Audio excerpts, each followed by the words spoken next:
बिस्मिल्लाहिर्रहमानिर्रहीम। नाज़रीन अस्सलाम वालेकुम, मैं हूँ इमरान वसीम। नाज़रीन आज 23 मई है, दिन है पीर का और साल 2022।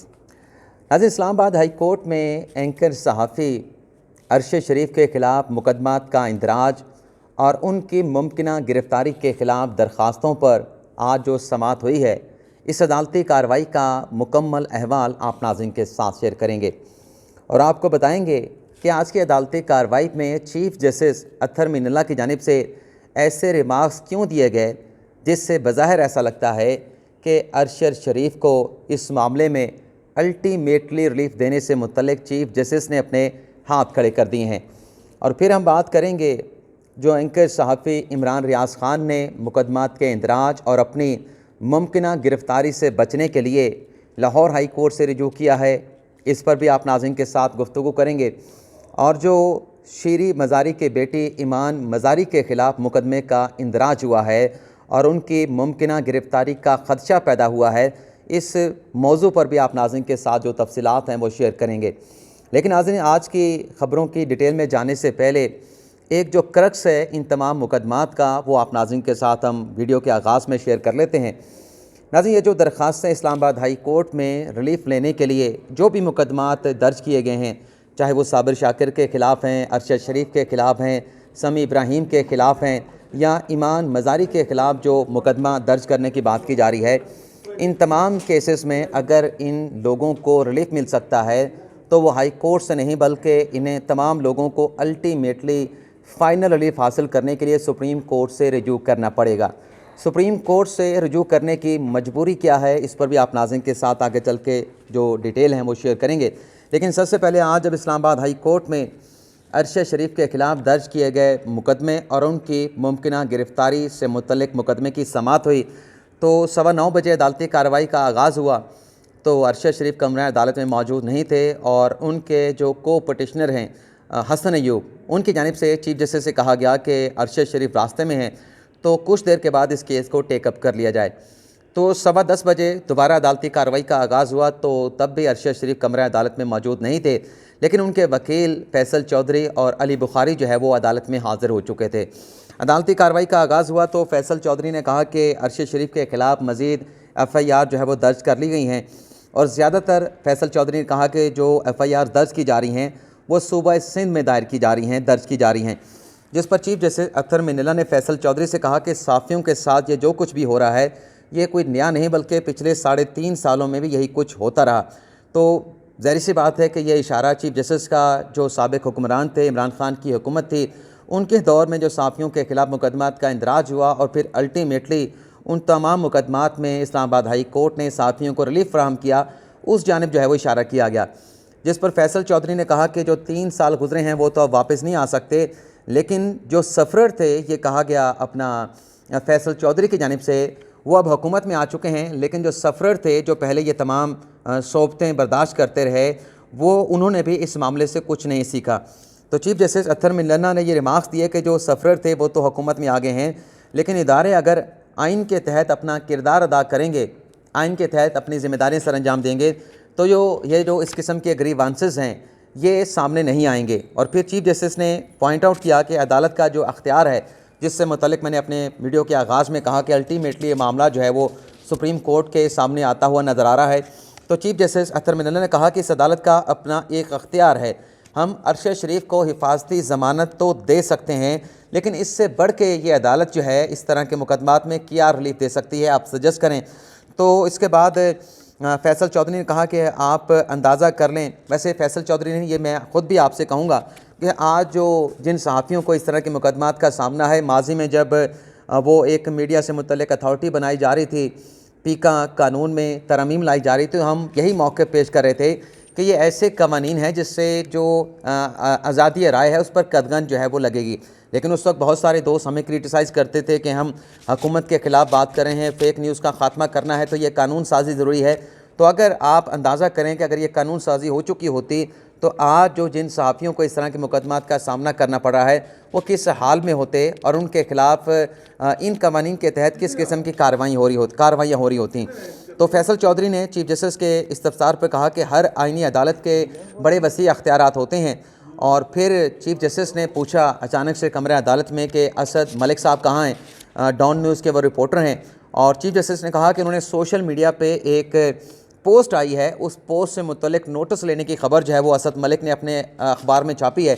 इस खबर से मुतल्लिक भी आपको बता देते हैं कि कल एक ट्वीट किया गया इरफान सदीकी की जानिब से और वो अपने मामले का जिक्र कर रहे थे कि जब मुझे गिरफ़्तार किया गया, रात को गिरफ़्तार किया गया, तो तब इस्लामाबाद हाई कोर्ट ने इस मामले का नोटिस क्यों नहीं लिया।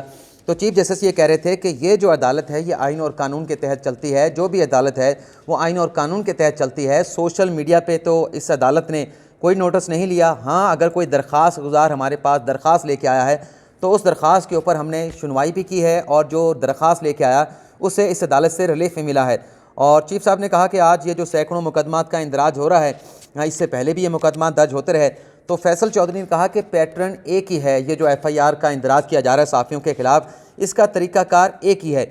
और फिर चीफ जस्टिस ने उनसे ये पूछा कि क्या गिलगित बल्तिस्तान में भी अरशद शरीफ के ख़िलाफ़ कोई मुकदमा दर्ज हुआ है। तो फैसल चौधरी ने कहा कि जब हम अदालत आ रहे थे तब तक तो ऐसा कोई मुकदमा दर्ज नहीं हुआ था। हमारे पीछे अगर कोई मुकदमा GB में दर्ज कर लिया गया हो अरशद शरीफ के ख़िलाफ़, उसकी मेरे पास कोई मालूमात नहीं। इसके बाद चीफ जस्टिस जो है वो उन्होंने अरशद शरीफ से इस्तफसार किया, क्योंकि अरशद शरीफ भी इस दौरान जो है कमरे अदालत में पहुँच चुके थे। उनसे पूछा चीफ जस्टिस ने कि अरशद साहब आपने ऐसा क्या कह दिया है कि पूरे मुल्क में आपके ख़िलाफ़ मुकदमात का इंदराज हो रहा है। तो अरशद शरीफ साहब ने जवाब ये दिया चीफ जस्टिस के इस्तफसार करने पर कि मुझे बराह रास्त धमकी दी गई कि मुझे मुल्क भर में मुकदमात को भुगतना पड़ेंगे और मुझे ये मुकदमात को फ़ेस करने के दौरान अगवा भी किया जा सकता है। और अरशद शरीफ ने कहा कि मैं इस अदालत के सामने इंसाफ लेने के लिए खड़ा हूँ, मेरे जो बुनियादी हकूक़ हैं उन बुनियादी हकूक़ को प्रोटेक्ट किया जाए। तो चीफ जस्टिस ने कहा कि नहीं मालूम कि मतिउल्लाह जान जिनके साथ भी ऐसा वाक़या पेश आया था वो कहाँ सैर करके के लिए उन्हें ले जाया गया था, लेकिन मतिउल्लाह जान जो है वो सैर करके ज़रूर आए थे। फैसल चौधरी ने कहा कि मेरे ख़िलाफ़ भी मेरे ज़िले में मुकदमात के इंदराज से मुतल्लिक़ जो है वो चहमुगियाँ की जा रही हैं, मुझे भी उठाया जा सकता है। तो चीफ जस्टिस अतमिल्ला ने कहा कि फैसल चौधरी तुम्हें तो मैं गारंटी के साथ कहता हूँ कि कोई उठा नहीं सकता। और ये अज़राए तफन्नन जो है वो अदालत में बात हो रही थी, लाइटर नोट पर बात हो रही थी। और चीफ जस्टिस ने फैसल चौधरी से कहा कि तुम्हारा तो वेट इतना ज़्यादा है कि कोई तुम्हें कैसे उठा सकता है, तुम्हें कोई नहीं उठा सकता। और फिर फैसल चौधरी ने को मुखातिब करते हुए चीफ जस्टिस ने यह भी कहा कि मैं ऑर्डर कर देता हूँ कि जब तक जो है वो फैसल चौधरी अपना वेट लॉस नहीं करेंगे, अपना वेट कम नहीं करेंगे, इसे कोई भी उठा के ना ले जाए। और ये हुक्म मैं जब ये जारी करूँगा तो चीफ जस्टिस ने फैसल चौधरी से कहा कि तुमने अपना वेट लॉस जो है वो नहीं करना ताकि कोई तुम्हें उठा के ना ले जा सके। और मैं अपने ऑर्डर में ये भी लिख दूँगा कि अगर फैसल चौधरी अपना वेट कम करे तो इसे बेशक जो है वो उठा लिया जाए। इसके बाद साकिब बशीर साहब जो इस्लामाबाद हाई कोर्ट के रिपोर्टर की तंजीम के प्रेसिडेंट है, वो अदालत में मौजूद थे। वो भी रोस्टरम पर आए और उन्होंने अपना नुक्ता नज़र पेश किया। लेकिन यहाँ पर ये साकिब बशीर साहब अदालत में क्या बात कर रहे थे, इसे बताने से पहले अभी कुछ देर पहले जो शहबाज गिल साहब हैं, इमरान खान के चीफ सिक्योरिटी ऑफिसर, उनकी जानिब से कहा गया कि ये जो आज़ादी राय की बात करने वाले लोग थे आज कहाँ पे हैं कि अरशद शरीफ के ख़िलाफ़ मुकदमा का इंदराज हो रहा है, समी इब्राहिम, साबिर शाकर के ख़िलाफ़ मुकदमा का इंदराज हो रहा है। तो मैंने अपने ट्विटर पर उन्हें जवाब दिया कि आप ये जो बात कर रहे हैं कि वो आज़ादी राय के जो सहाफ़ी थे, जो एक रूह रवां बने हुए थे, वो जो लीडर बने हुए थे, तो वो हफ्ते के रोज़ भी इस्लामाबाद हाई कोर्ट में मौजूद थे जब अरशद शरीफ जो है वो को पटिशनर के ज़रिए इस्लामाबाद हाई कोर्ट से रिलीफ हासिल करना चाह रहे थे। और आज भी वो आज़ादी राय की जो नुमाइंदा तंजीमें थी, उनके नुमाइंदे आज भी इस्लामाबाद हाई कोर्ट में मौजूद थे। लेकिन बहरहाल साकिब बशीर ने अदालत से कहा कि अरशद शरीफ, समी इब्राहिम, इमरान रियाज खान और साबिर शाकर को शदीद नौयत के ख़तरात हैं। मुल्क भर में उनके ख़िलाफ़ मुकदमात का इंदराज किया गया है। और फिर अली बुखारी ने अदालत से कहा कि अरशद शरीफ पर मतिउल्लाह जान के साथ वीलॉग करने का इल्ज़ाम लगाया गया है और वक़ुआ इस्लामाबाद का है। तो लिहाजा जितने भी मुकदमात मुल्क भर में दर्ज किए जा रहे हैं वो तमाम मुकदमात का रिकॉर्ड जो है इस्लामाबाद में मंगवाया जाए और इस्लामाबाद में उनके ख़िलाफ़ जो भी कार्रवाई करनी है, जो भी एक्शन लेना है, यहाँ पे लिया जाए। और अली बुखारी साहब जो कि PTI के रुकन भी हैं और उनके माजी में टिकट होल्डर के टिकट के ख्वाहिशमंद भी रहे हैं, तो अली बुखारी ने कहा कि अदालत जो है वो अरशद शरीफ को रिलीफ फराम करे। 8 मुकदमात 1 घंटे के अंदर जो है वो अरशद शरीफ के ख़िलाफ़ दर्ज किए गए। इसके बाद नाज़रीन जो डिप्टी अटॉर्नी जनरल थे तैयब शाह, उनकी जानिब से अदालत के सामने ये मौक़िफ़ रखा गया कि ये जो केसेस अदालत के सामने हैं, इन केसेस में चाहे अरशद शरीफ का मुकदमा हो, चाहे किसी और का भी मुकदमा होता, अदालत हिफाजती ज़मानत तो दे सकती है और हिफाजती ज़मानत लेने के बाद इन लोगों को जिनके ख़िलाफ़ मुकदमात का इंदराज हुआ है इन्हें जहाँ पर मुकदमा दर्ज हुआ है वहाँ पर जाके शामिल तफ्तीश होना पड़ेगा और अदालत जो है मुकदमे को किसी और अदालत में ट्रांसफ़र नहीं कर सकती, इस्लामाबाद में ट्रांसफ़र नहीं कर सकती। और इसके बाद जो वकील थे अरशद शरीफ के, उन्होंने कहा कि अगर अरशद शरीफ जो है चमन में पेश होंगे तो फिर वहाँ पे उन्हें कौन तहफ़्फ़ुज़ फराहम करेगा। और यहाँ पे आपको एक और ख़बर भी दे दें, जो खान साहब ने 25 मई को यहाँ पे लॉन्ग मार्च का ऐलान कर रखा है, तो इस लॉन्ग मार्च को सिक्योरिटी देने से मुतल्लिक आज PTI के रहनुमाओं की जानिब से इस्लामाबाद की इंतज़ामिया को दरख्वास्त दे दी गई है, जिसमें कहा गया है कि 25 मई को यहाँ पे PTI के जो चेयरमैन इमरान खान वो एक गैदरिंग करना चाहते हैं और गैदरिंग का वेन्यू भी बता दिया गया है कि G9 और H8 के माबैन जो है ये गैदरिंग की जाएगी। और ये नाज़रीन एग्जैक्टली वही जगह है जहाँ पर मौलाना फजल रहमान ने चंद हफ्ते पहले जो अपना जो है वो चंद दिन के लिए धरना दिया था। तो फैसल चौधरी ने दौरान समात कहा कि हुक्म दिया जाए कि ये अदालत हुक्म दे कि अरशद शरीफ को गैर कानूनी तौर पर गिरफ़्तार ना किया जाए। और फिर फैसल चौधरी जो हमने ईमान मिज़ारी के ख़िलाफ़ मुकदमे के दर्ज की बात की, उसका जिक्र किया कि अब ये बातें भी सुनने को मिल रही हैं कि ईमान मिज़ारी के ख़िलाफ़ भी कराची में मुकदमा जो है वो दर्ज किया जा रहा है और उनकी मुमकिन गिरफ़्तारी का भी ख़दशा पैदा हुआ है।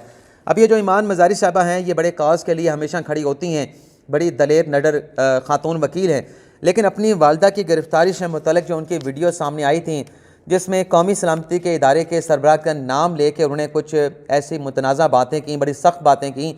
अब जो भी हो जाए, हमारा आइन के अंदर कदगन मौजूद है कि जो पाक फ़ौज है, जो अदलिया है, उनसे मुतल्लिक़ आप तज़हीक अमेज़ अल्फाज, तज़हीक अमेज़ ज़बान जो इस्तेमाल नहीं कर सकते। तो ईमान मज़ारी साहबा तो बाकायदा वकील हैं, उन्हें भी इस तरह से अपनी राय का इजहार करते हुए जो है वो एहतियात जो है वो बरतनी चाहिए, मोहतात होना चाहिए। लेकिन हम देखते हैं कि ये क्या वाकई मुकदमा दर्ज हुआ नहीं हुआ। लेकिन चीफ जस्टिस ने ईमान मज़ारी से मुतल्लिक़ ये कहा कि ईमान मज़ारी वो खातून वकील हैं जो हर उस कॉज के लिए खड़ी हुई जिस पर कोई खड़ा नहीं हुआ। और फिर चीफ साहब ने कहा कि यहाँ पर असूल जो है, प्रिंसिपल जो है वो ख़त्म हो गए हैं अपने अख्तियार से बाहर। चीफ जस्टिस ने कहा कि हम किसी भी FIR को खारिज नहीं कर सकते, क्वाशमेंट का हुक्म नहीं दे सकते। चीफ जस्टिस ये कह रहे थे कि हमारी इस अदालत की टेरिटोरियल जुरिसडिक्शन है, उससे बाहर हम अपना हुक्म भी दे दें तो उस पर कैसे अमल दरामद होगा। और चीफ साहब ने कहा कि सहाफ़ी का काम जो है वो जज्बाती होना नहीं, अरशद शरीफ पर क्या इल्ज़ाम है वो बताया जाए। नहीं मालूम कि अरशद शरीफ ने अपने जो उन पर FIR दर्ज हुई है उसमें उन्होंने क्या कहा कि उन पर मुकदमा दर्ज किया गया। और फिर चीफ जस्टिस ने कहा कि हमारे जो डिसिप्लिन फोर्स हैं, इससे आगे उन्होंने क्या कहा, इतना लफ्ज़ मुझे समझ आई कि वो डिसिप्लिन फोर्स से मुतल्लिक़ बात कर रहे थे। और फिर आगे उन्होंने कहा कि हमें इस तरह के मामलात में एहतियात करनी चाहिए।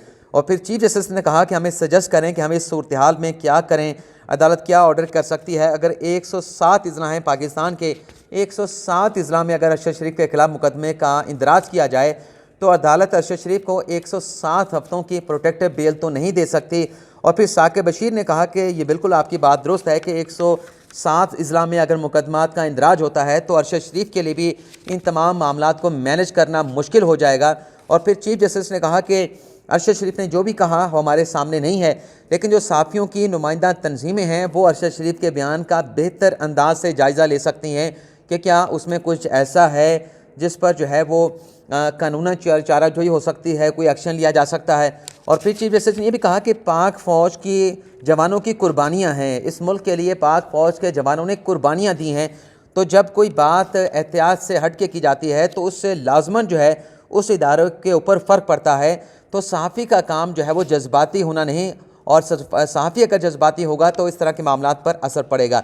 इसके बाद वक्फ़ा लिया गया क्योंकि फैसल चौधरी ने कहा कि इस मामले पे क्या कार्रवाई हो सकती है, ये अदालत क्या रिलीफ दे सकती है, तो हमें कुछ वक्त दिया जाए और वक्फ़े के बाद दोबारा इस केस को टेकअप किया जाए तो हम अदालत को वे फॉरवर्ड जो है वो सजेस्ट करेंगे। तो इसके बाद अदालती कार्रवाई में वक्फ़ा हो गया और फिर इस दौरान जो है वो अरशद शरीफ ने और समी इब्राहिम ने नई दरख्वास्तें मुकदमात के इंदराज के ख़िलाफ़, मुकदमा अपना मुमकिन गिरफ़्तारी के ख़िलाफ़ दायर की हैं। उस पर भी कुछ देर के बाद समात होनी है। लेकिन क्रक्स वही है जो मैंने आपको बता दिया है कि जो अदालत जो है वो कह रही है, रिस्ट्रेन का मुज़ाहरा कर रही है कि हमारी जुरिस्डिक्शन नहीं है, हमारी जुरिस्डिक्शन इस्लामाबाद की हदूद की हद तक है, इससे बाहर हम नहीं जा सकते। प्रोटेक्टिव बेल दे सकते हैं ताकि ये जाएं जहां पर इनके खिलाफ मुकदमा दर्ज हुआ है वहां पे जाके पेश हों। इससे बढ़ के अदालत रिलीफ कैसे दे सकती है। लेकिन बहरहाल वक्फे के बाद जो समात होगी वो भी अदालती कार्रवाई आपके सामने आ जाएगी। और जो इमरान रियाज खान ने आज लाहौर हाई कोर्ट से रुजू किया है, जो उनके खिलाफ मुकदमात का इंदराज हुआ है, मुमकिन गिरफ्तारी का खदशा पैदा हुआ है और रात के उनकी अहलिया का एक ट्वीट भी सामने आया था, जिसमें उनका ये कहना था कि 2 घंटे से उनका अपने खामद के साथ रब्ता नहीं हो सका। तो ये जो मामला हुआ, इससे मुतल्लिक़ कुछ सोर्सेज बताते हैं कि इमरान रियाज़ ख़ान जो है वो ख़ुद ही जो है वो गोशा नशीं हो गए थे। वो अपने आप को उन्होंने प्रोटेक्ट करने के लिए वो मंजर आम से गायब हो गए थे और आज वो लाहौर हाई कोर्ट से रजू कर रहे हैं। लेकिन अगर पंजाब से हट के इमरान रियाज़ ख़ान के खिलाफ मुकदमा का इंदराज हुआ है तो अल्टीमेटली जो रास्ता बनेगा, जो वे फारवर्ड बनेगा, वो सुप्रीम कोर्ट ही बनेगा। सुप्रीम कोर्ट में एक PFU जो की दरख्वास्त भी पड़ी है और सो मोटो एक पेंडिंग पड़ा है जो सहाफ़ियों की दरख्वास्त पे लिया गया था। सहाफ़ियों को हिरासत करने से मुतल्लिक़ वो मुकदमा भी पेंडिंग पड़ा है, उसमें भी दरख्वास्त दी जा सकती है। तो अल्टीमेटली तो मामला यहीं पे आना है। अब देखते हैं कि क्या होता है। लेकिन इमरान खान साहब जो लॉन्ग मार्च लेके आ रहे हैं, तो ये लॉन्ग मार्च का क्या नतीजा निकलेगा, क्या रिज़ल्ट निकलेगा। इमरान खान साहब का आइनी और जमहूरी हक़ है एहतजाज करना, लेकिन जो पार्लिमान है अल्टीमेटली फ़ैसले तो पार्लिमान के अंदर होने हैं। और ख़ान साहब खुद भी ये कहते रहे जब PDM उनके ख़िलाफ़ लॉन्ग मार्च कर रहे थे, एहतजाज कर रहे थे, जलसे कर रहे थे कि आप आएँ पार्लिमान पे बैठ के हमारे साथ बात करें। अब ख़ान साहब लॉन्ग मार्च लेके आ रहे हैं, लेकिन ख़ान साहब ने अपने मौक़िफ़ में, अपने बयानिए में थोड़ा सा लचक का मुज़ाहरा भी किया है। अब देखते हैं कि क्या सूरत हाल बनती है, क्या आने वाले दिनों में डेवलपमेंट्स होती हैं, वो भी आपके साथ हम शेयर करेंगे।